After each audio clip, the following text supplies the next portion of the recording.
हा घे ग बाई तुझा मुलगा सांभाळायला. तरुणपणी स्वतःच्या मुलांना सांभाळले आणि आता म्हातारपणात जरा श्वास घ्यावा म्हटले तर सुनांची मुलं सांभाळावी लागत आहेत.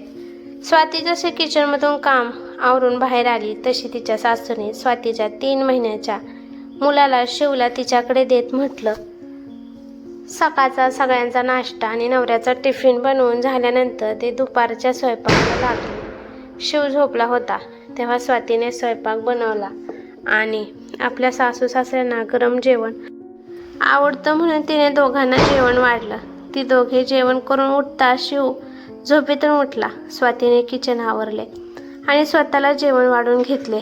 आता ती जेवायला बसणारच होती तेवढ्या तिच्या सासूने टोमणे मारायला सुरुवात केली. मी तर 2 मुलांना जन्म दिला, सासूला का त्रास द्यायचा म्हणून एकटीने घरकाम करून मुलांचं सगळं मीच पाहत होते.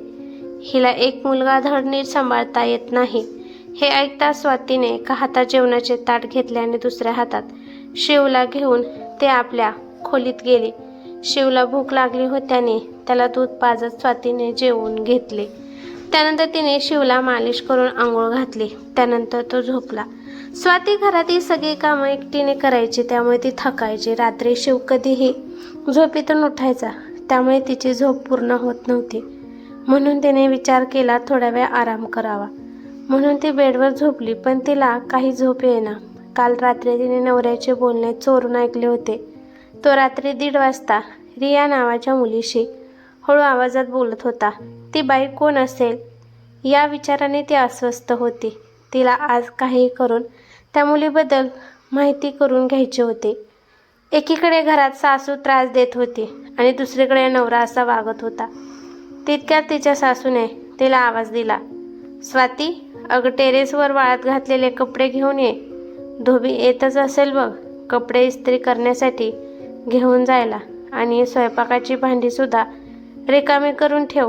भांडी घासण्यासाठी शीला येतच असेल.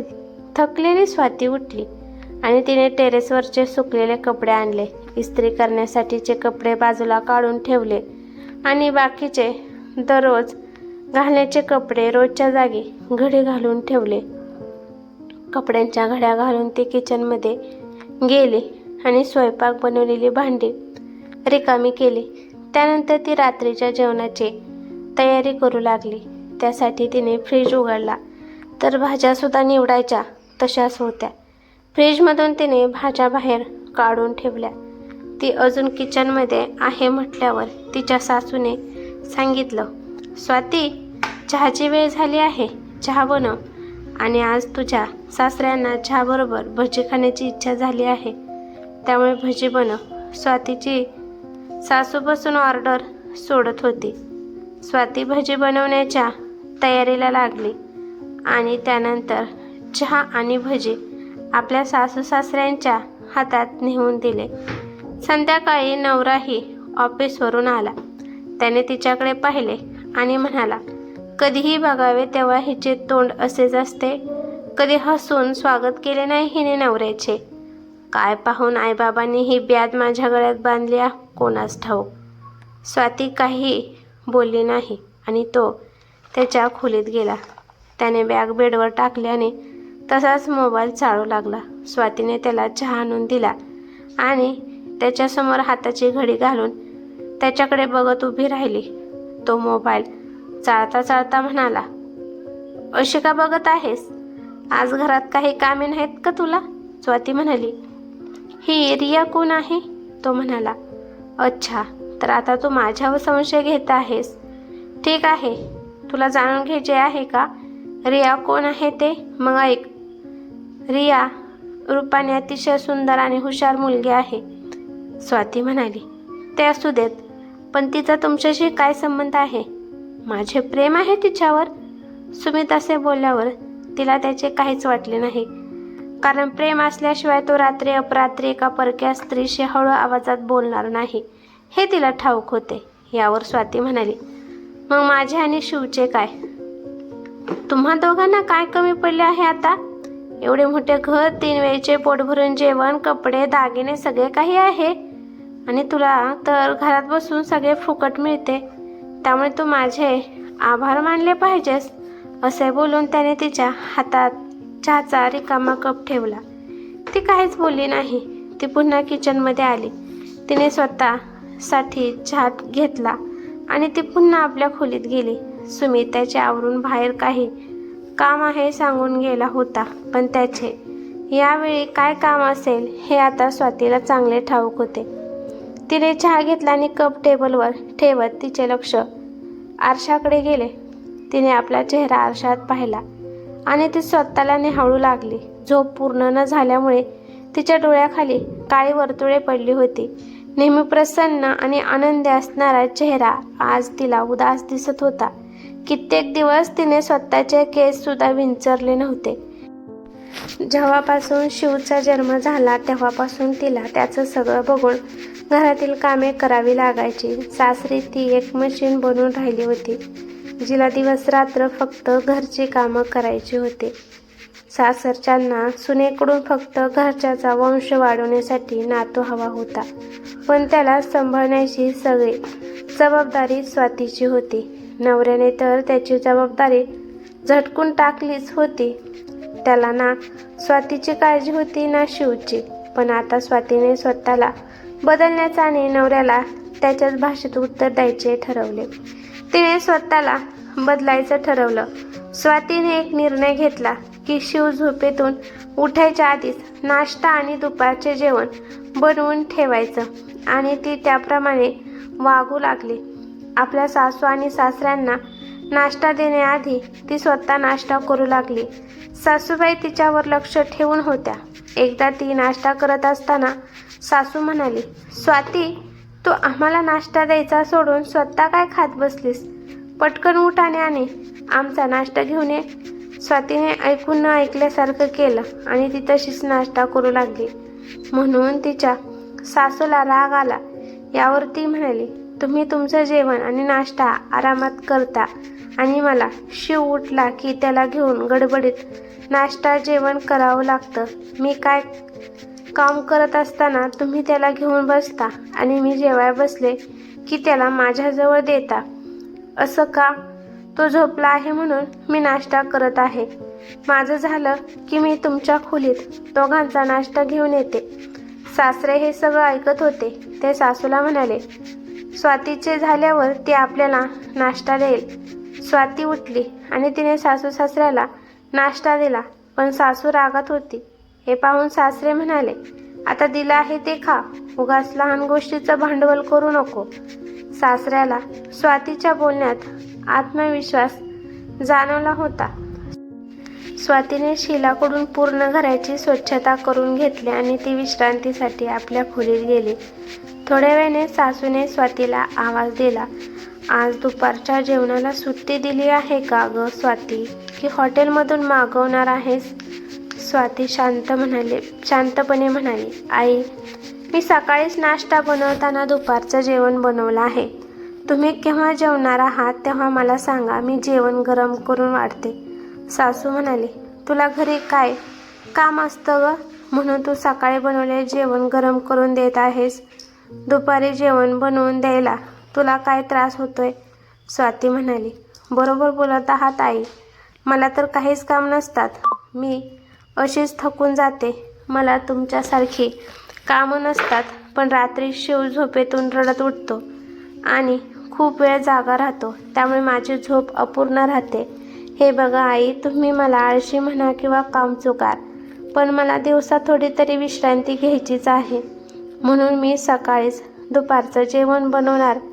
स्वाती स्पष्ट शब्दात बोलली. मुलं तर मी स्वतः सांभाळली आहेत.